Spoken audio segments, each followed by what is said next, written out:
Welcome to Politics Aside. This is John Porter. I appreciate you joining us today. I'm honored to have served as a member of the U.S. Congress for a number of years. But I think more importantly is where we're located today. We're about 200 yards from the U.S. Capitol, where our office is here in Washington, D.C. And I like to believe we're right in the hub of what's happening around the world. It's certainly some very, very serious decisions are being made today as we're recording, as is every day. But right now, our hearts and our prayers go out to folks around the world that are in harm's way.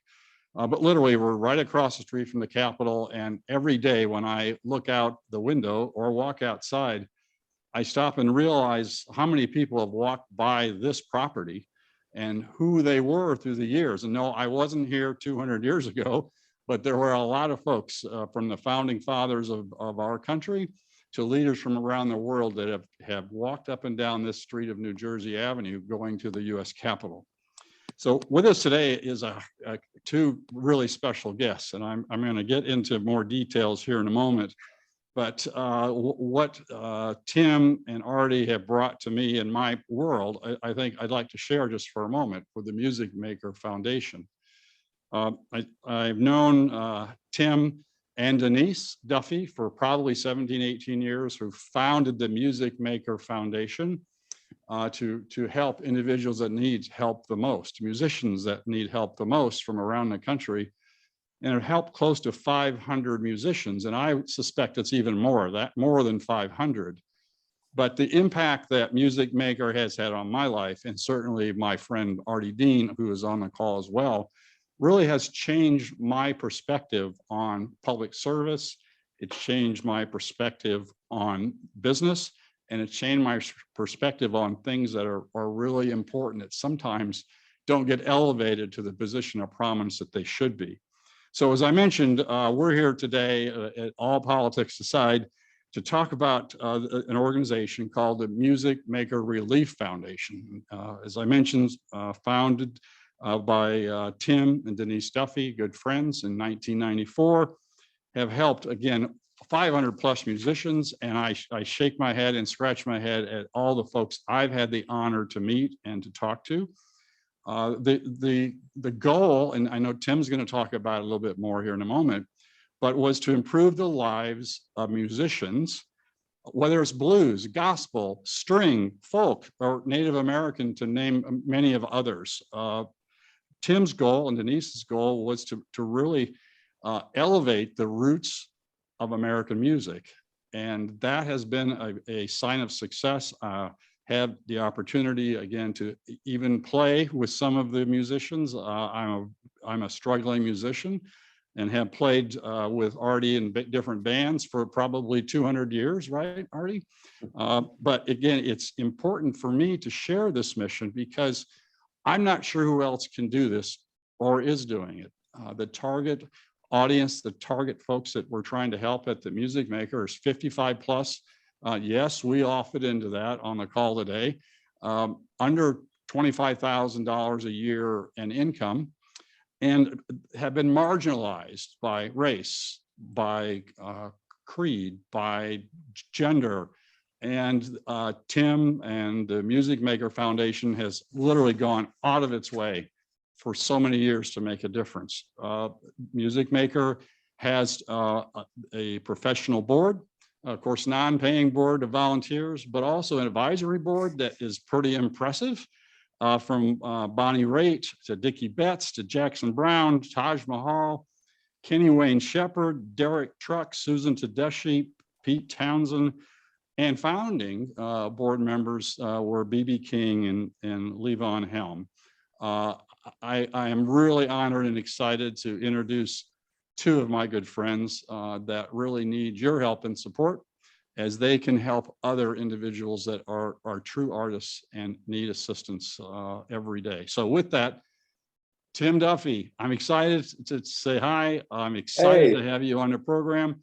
Why is it called the blues and or the roots music? Can you explain that for everybody, Tim? I don't know why it's called blues. John D. Hillman says it's a good man feeling bad, but the blues is just one of our greatest musics that in the world. That was born in the South under our greatest export to the world is our music and our jazz and our language. And what happened during this incredible adversity these people suffered through, the slave times in America and 400 years of oppression.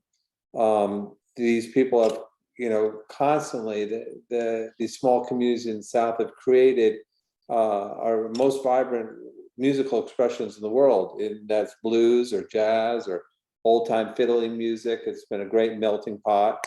And not all music is commercial music. A lot of music is just community music. And there's not one popular musician today. I mean, most famous don't look to the South for inspiration today. And you go in these small communities, there are people like musicians. I'm working in Eastern Carolina that were brought in chains in the 1760 or 1670 in Eastern Carolina, and their families still exist till this day, passing the music that they created here from generation to generation and generation. Of course, I'm talking about gospel music, and gospel music in America is probably the roots of it all. But so Music Maker finds such musicians who keep these antiquated musics alive in their community, and we try to bring them forth because they're, like you said, they're not seen because they're on the wrong side of the tracks. They're impoverished, and but doesn't mean their music isn't some of the richest, most beautiful music being created.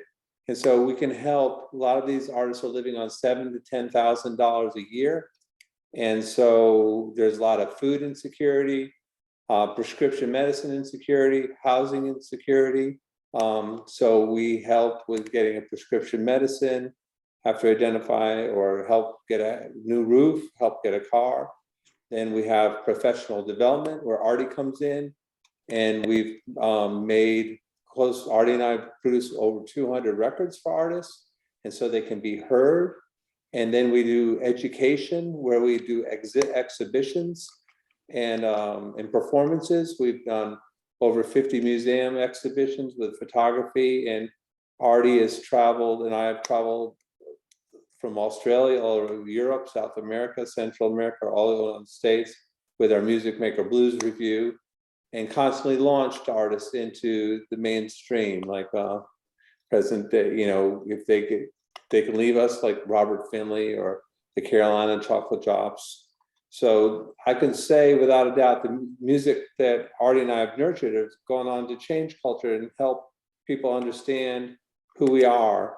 And I could talk too so long, but you have to understand, after the Great Migration, when the Black folks had freedom to travel, they brought their language through the church, their food and religious. America wouldn't be what today. Like our friend Guitar Gabe, white people used to dance like chickens up and down. Really, if we were just all Puritans, we'd have no fun. They taught us how to dance, they taught us how to sing, they taught us how to have a good time. And going back to blues, and through the most horrific things that men could do to other men, they've endured and come up singing and facing the existential questions of life, or what it's all about, and how do you move forward. And I think in a place like DC, it's a great place. What's the past is the past. You have to move forward. You can't do anything. It's about what we can do now to make the world a better place. Well, Tim, as I mentioned to you and Denise, and the heart and soul that you've given all these musicians, and I sense the pride you have, because you've changed and helped so many lives. But the musicians themselves, it's just phenomenal, the spirit and the support and the trust that you've built. Explain how you've built that trust for so many years. I mean, a lot of these folks have not had friends, or may have other challenges in life. Yeah, I've talked to a lot of closed doors for a lot of times, because the previous guy that showed up that door made promises that they didn't fulfill. Maybe they made a record and they issued it and never sent the guy even a copy of the record. Maybe took a photograph and promised to send a photograph and never sent the photograph. Maybe they said they'll come back and didn't come back. So when Ardie says, Ardie and I meet a musician, and Ardie says, I'm going to meet you at the airport and we're going to go somewhere. Ardie's there at the airport, or Ardie's going to call and set up a recording session, and he'll call you Saturday night between 5 and 7. Ardie calls.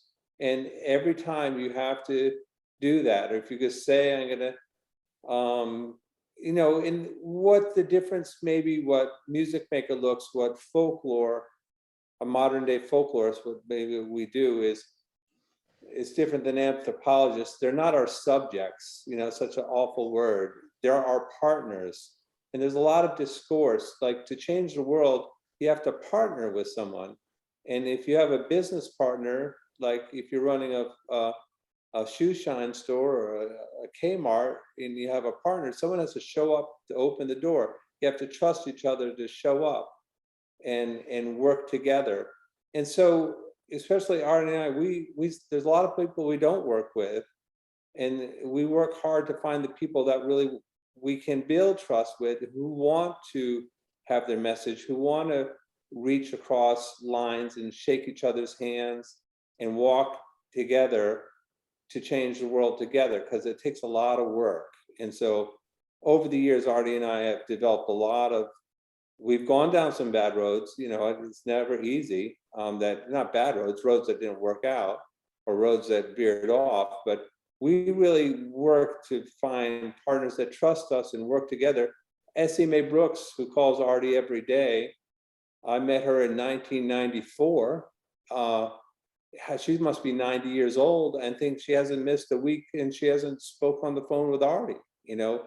And when you talk to these folks, in us, it's kind of like a family. It's not this broad, expansive organization like United Way or something. It's like a giant extended family. You ever heard of a family that has 700 relatives, you know, or someone had 20 kids and they had 40 grandkids and they had 60 great greats? That's kind of what Music Maker is. It's not a cult per se, but it's like, in a sense, it's like a congregational effort to move the ball down the field. Well, Tim, and I'm going to pick on Ardie for a moment before he picks on me. Again, friends of 60 some years, but Ardie, you have shared with me so many stories through the years, again, from growing up and into adult life, of the musicians. And you've introduced me to so many, and I have been able to hear firsthand the challenges they've had, you know, as individuals. Difficult to get a recording, difficult to have a gig someplace, difficult to buy a guitar or have a guitar. Ardie, I know you're out there every day trying to find these individuals that need. Can you talk about that a little bit? What's it like? And you help find them, you help find them healthcare, record their music, record photographically. And then when we can take them on tour, right? But what's that like, Ardie? You know, that is the currency that I enjoy working with Tim and Music Maker. I get to see a person that maybe plays music on their front porch, and it's the most beautiful music you ever heard. And they would never consider leaving that front porch and going somewhere else. We provide an opportunity for them to grow and take their music outside of their community. And it's fascinating to see somebody like that to walk on stage in Paris, France, and get 5 standing ovations in a row when they never dreamt of such a reality. And there is my currency. I get to see that person that had nothing really, and all of a sudden was appreciated for what they do and what they have. It's a gift. It's a gift. And it's authentic. People crave for authenticity, and that's the joy of working with Music Maker artists. Every one of them is authentic to the bone. Is not, nobody's making nothing up. Nobody's trying to do this. They're actually doing it in a real way. So I get to see that front row seat, and it's been a joy. I get to see people that maybe had some hard knocks in life, and all of a sudden we're coming in saying, you know what, we want to partner with you. We want to be your friend. We want to take care of things that you need taken care of, and we want to be there for you. And like Tim said, you got to show up on time. That means a lot. And when you just do that over and over, pretty soon there's a little trust there. And pretty soon you've developed a nice deep bond that goes, for life. Like Tim said, some of these artists call me every day because we're partners, you know. I really enjoy, seeing people's lives change. That's the coolest part of all of this. I get to be a facilitator. I take care of these guys and I try to do the best I can, but it's rewarding. So Yeah. Ardie, can you explain how does it work with I know COVID has changed the model in the last 2 years, and I know you're constantly evolving, trying to be in front and help these musicians, but you will help record their music, correct? And then photographically, when possible, Tim, you record them photographically. And then you also work with the University of North Carolina as well. So how does that all work? How does that come together? You asking me, JP? Yeah, either Ardie or Tim, it's fine. Tim, go ahead with the photographs, because hey guys, Tim's an ace photographer. His and also too that all over the world. What Ardie was saying, when these guys get together on the road, a lot of these artists are very isolated, and it's hard being elderly, and especially being an artist. You're kind of isolated being an artist anyways, because you're a weirdo. And then when you go on the road and you put 5 or 6 of these guys on the road or a recording session, they become friends. And the cast is always changing, so they meet more friends. And when they go home, they feel part of a community, and they're talking to each other all the time, and they become friends. And they do little side hustles together and side gigs. And and that's where the photographs come in. I'm done photography since the outset. We sold a number of photographs to a major corporation and did a $14 million alt ad campaign that sponsored a 42 city tour that went around the country and put my pictures around the world, which made a demand for my pictures in Europe. And like I could say, a power of a photograph has helped us book tours. You'll see a picture of Dr. Burt, just started a whole career. Someone just wanted to see them. So photography is very important. And then for our museum exhibitions, over the last few years, I got acknowledged as a fine artist and got shows at the New Orleans Museum of Art, where we have pictures hanging, and we have public art that goes to these big cities, and these big giant mural photographs that hang on the sides of buildings that have been on the sides of buildings in New Orleans now for 4 years. So millions of people see someone's face. When you're driving through I-10 and through New Orleans, you see Guitar Lightning Lee's face, and that's the whole part of just being seen. And the power of being exhibitions is when when a young black face or a person of color's face will see someone like them on a wall, they could look at that and say, oh, I can be that too. And so that goes into cultural equity. Maybe it's a heady term, but music makers, there's not a lot of equity in the music business or any business. It's a dog eat dog. That's who gets on top.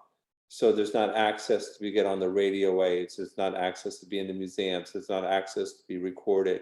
But if you can focus on cultural equity, when you make opportunities, people don't have opportunities, people realize, wow, this is just as important and as cool stuff as the guys with Coca-Cola are selling stuff to me all day. It's not about, we're not moving someone's career. We're moving, trying to help the country understand who we are. Because if you don't know where you're coming from, you don't know where you're going. And if we forget our music, you're just gonna be lost. And if you forget to have a good time and just argue all the time and just don't get together and dance and have fun, it's just a bummer. This is about bringing people together and joy and peace through art. That's the art and resistance. That's what and healing racial divides through music is is what is needed more than ever. It's always needed and always will be needed. But, we just need to get together, and you need to play music. And if you can't play a guitar, play the radio, and have some fun, but it's the way the youth is going now, everyone's shooting everybody, and it's people doing too many drugs. They've lost touch with what it is to be human, and what it is in our country, what it is to be American, and how to listen to American music. I don't want to sound like an old heck, but techno and rap, I mean, it's important, but give me a good old blues or a fiddle, and we can't lose that. That's our voice as Americans. It's like bourbon, it's a great American brand, Yeah. so we just gotta love it and cherish it. Well, Tim, And, both you yeah. and Ardie are accomplished musicians yourselves. I know Ardie, Hall of Fame drummer, Tim, songwriter, guitar player. You've experienced this firsthand, and you're able to speak the language. One thing that I still marvel at is, Ardie, you took me aside one day and you said, music's everywhere. Just listen, right? Whether it's in the trees or the wind blowing.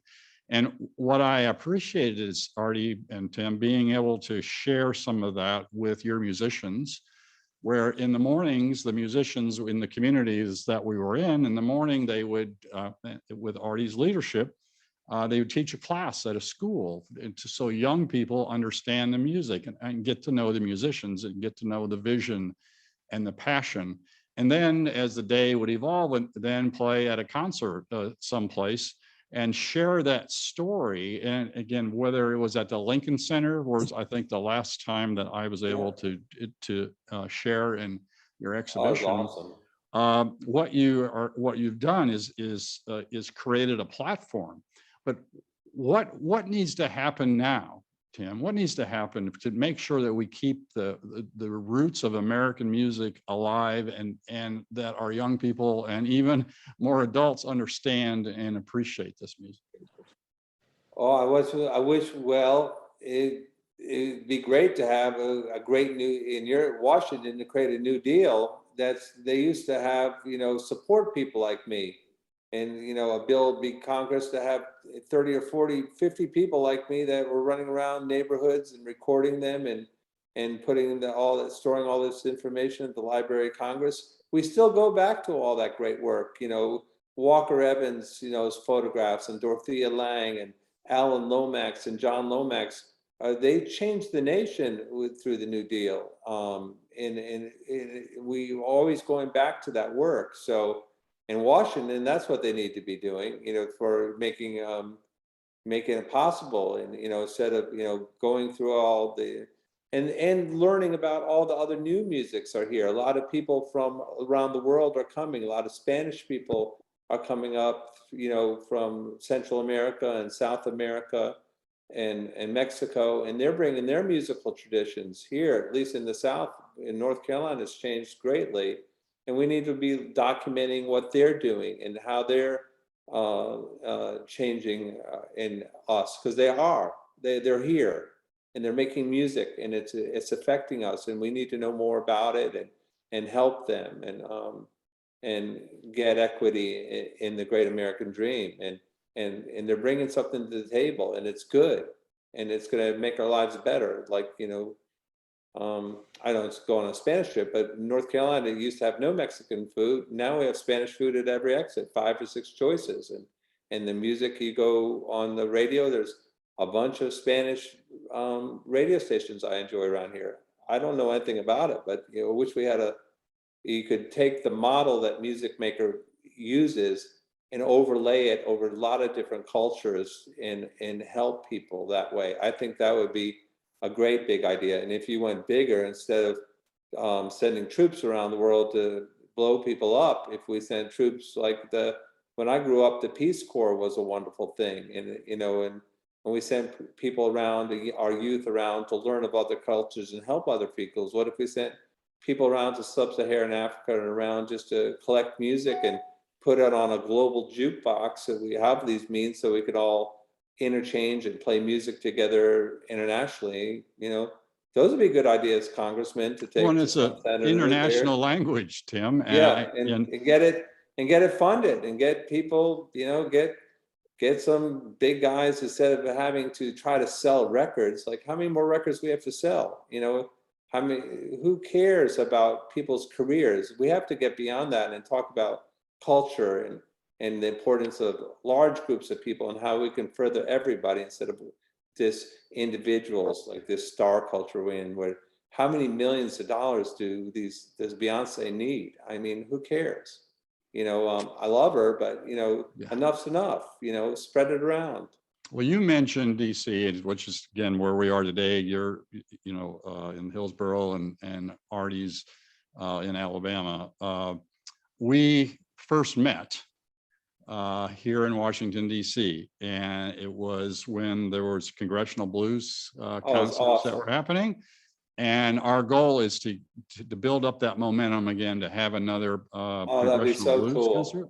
But can you just take a second and explain how we met, Ardie or Tim? I think it's really. Oh, well, I met with my good friend Ryan Costello, who is a lobbyist, and I think that was his job. And we were going around meeting congressmen and senators to sign on to help us to sign on to enlist people to support an event.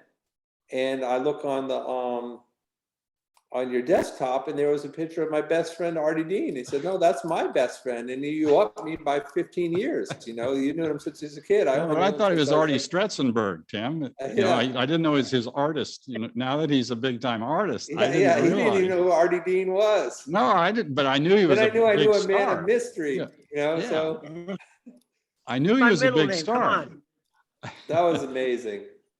Well, I also like to share just for a moment, if you would share with us some of the musicians, some of their stories. Some played with Jimi Hendrix. I mean, why don't you Ardie tell about Herman? It's just amazing. Yes, please. Herman Hitson. What a cool dude. So back in the 60s, he was playing with Little Richard, which was awesome to begin with. But then a young man named James Marshall joined the band, and they became good buddies. So they would play and do gigs together and travel around and then go into the studio and record. And Herman would have James on bass and sometimes play guitar. Well, all this time, Herman was begging James, you need to sing. You're pretty, you need to sing. And James Marshall said, "No, I played with the Isley Brothers. I played with Ike and Tina Turner. Those are real singers. I can't sing." "No, just be yourself and sing." So he finally talked him into singing, and he decided to start singing and changed his name to Jimi Hendrix. The rest is history. They made some great records together, by the way, Herman and Jimmy. And he's the coolest guy. He's still with us. He lives in Atlanta. We just did a recording session with him. He was awesome. We took him to Memphis. Fat Possum Records made a record on him that's psychedelic. He's like a godfather, psychedelic guitar. And they made a great record on him. So there's one of our success stories. Here's a gentleman that had a great pedigree that most people, don't know about. And we helped him get exposed, helped him get him to another level, got him another record label, and he's off to the races. And we're so proud of him. But he's a super cool human being. And again, that's another fella that was just sitting around the house, kind of languishing in a way. And now he's got a great record and hope. And here's an incredible guy. Like, he knew Jimi Hendrix, and then he fell into drugs and street life. And Malcolm X spotted him. And they became friends with Malcolm X. He said, "You knew Malcolm X?" He said, "Yeah." And I went to study to be a minister of Islam with Muhammad Ali. I was like, "What? You were friends with Malcolm X, Muhammad Ali, and Jimi Hendrix?" And then when you're in his presence, he's not lying, especially when he plays the guitar. You know why those guys were hanging out with him, because he's one of the coolest dudes. And that just goes back to the star system. There's only so many people that can go through that needle. but there's all Yeah. these other people around. They're just as beautiful that help their friends get through. And doesn't mean Yeah. they're less important. They're probably even more important because we don't know about them. And once we hear their stories, we're gonna feel better. How about Yeah. Ironing Board Sam, who I Oh, just God. love? And can you tell us a little bit about Ironing Board Sam? By the way, we're going to put on our website a number of the videos for Oh, yeah, everyone Ironing to Board see. Sam. But tell us about Ironing Board Sam.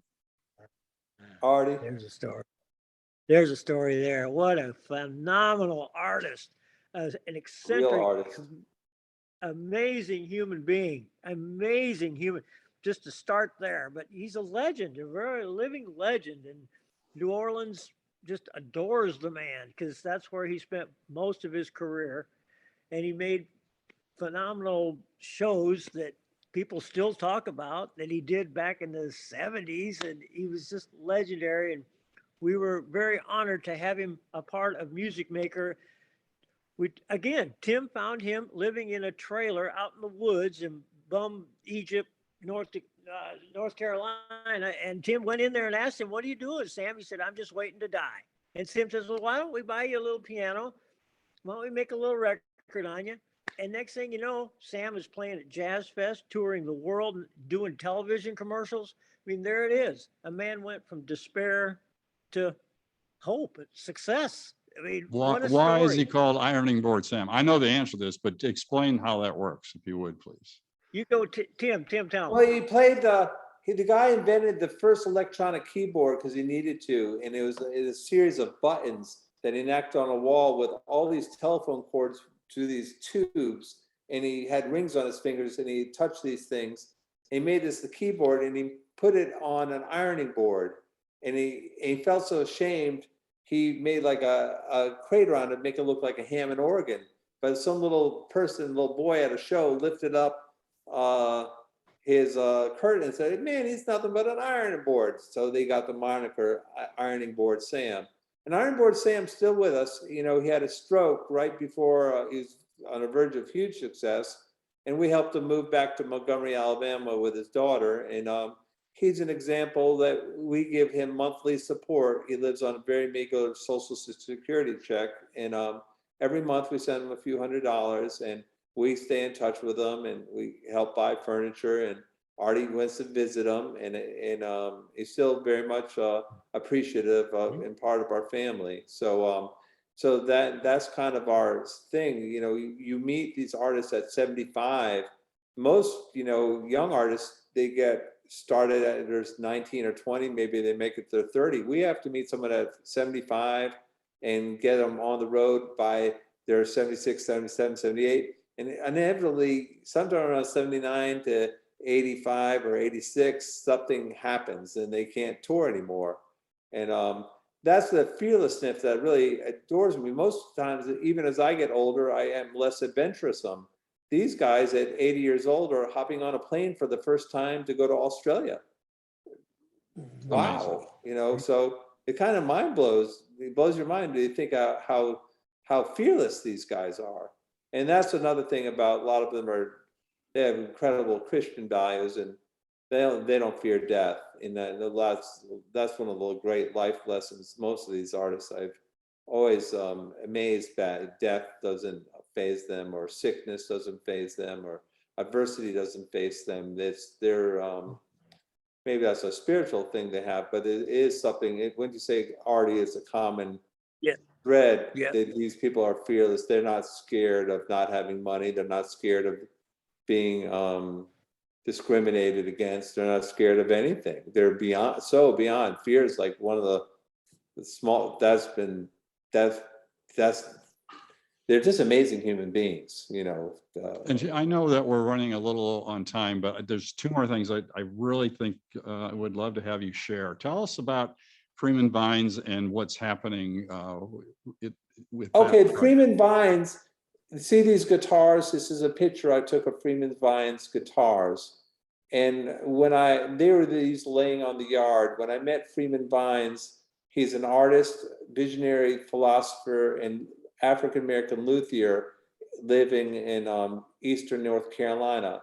And when I saw these guitars and these shapes, You notice not each one of these shapes, most guitars, they're just infatuated with the shape of a woman, and you look at all these are different shapes. I knew I was in meeting a great contemporary artist. And then he had some planks from a wood that an old man said they cut the tree down because when it fell and lumbered it up and divided because they used to lynch people on this wood. And it turned out to be true.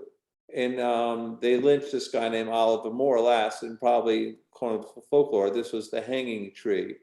And so he lived up under racial terror his whole life. And through art, his body of work was called Hanging Tree Guitars. He said, I'm making hanging tree guitars. Because all the wood is not imported from some fancy place. It's all found on the earth around him. And he says there's no cemeteries for the slaves, so maybe I'm walking on top of them. Therefore, anything I take from the ground could have the blood of my ancestors in them. Anyways, just a fascinating guy. We put up a book called Hanging Tree Guitars, and you can look on Google Hanging Tree Guitars, and you'll come to his exhibition. And we helped arrange a show for him at a contemporary art gallery museum in London, which he got huge press for. He's on the We Will Walk Dirty South. It's a Dirty South exhibition that's touring the country now. It's in Houston, started the Virginia Museum of Fine Arts, and it's going to Arkansas to the with the Walmart Museum there. And so he's been accepted as a great contemporary artist. We put out a book, which last year we sold, most art books sell 300 to 400 copies. We sold 5,000 copies of his book. And he is making he's made a name for himself, and in his community, which was very much had the largest membership of the Ku Klux Klan than anywhere in the history of America, was in Greene County, North Carolina. And he grew up with those people, and those people are still there, and the families of them are still there. And so he was an outlier living in a little shack.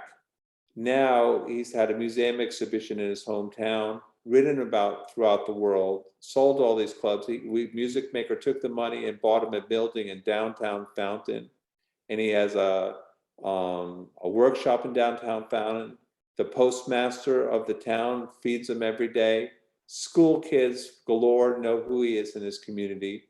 And this little no-name town that people, you have to understand, he was the first Black guy in 100 years to say, a brother of mine was lynched down the street.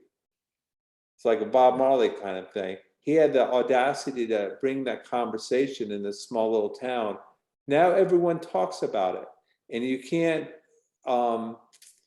get through these things unless you have hard conversations with people from the other sorts of places. I've almost come a confessor, but that's the amazing thing about art. It's bringing reconciliation to Freeman and his community. And Freeman went from someone they didn't understand to one of the most important men that have grown from that.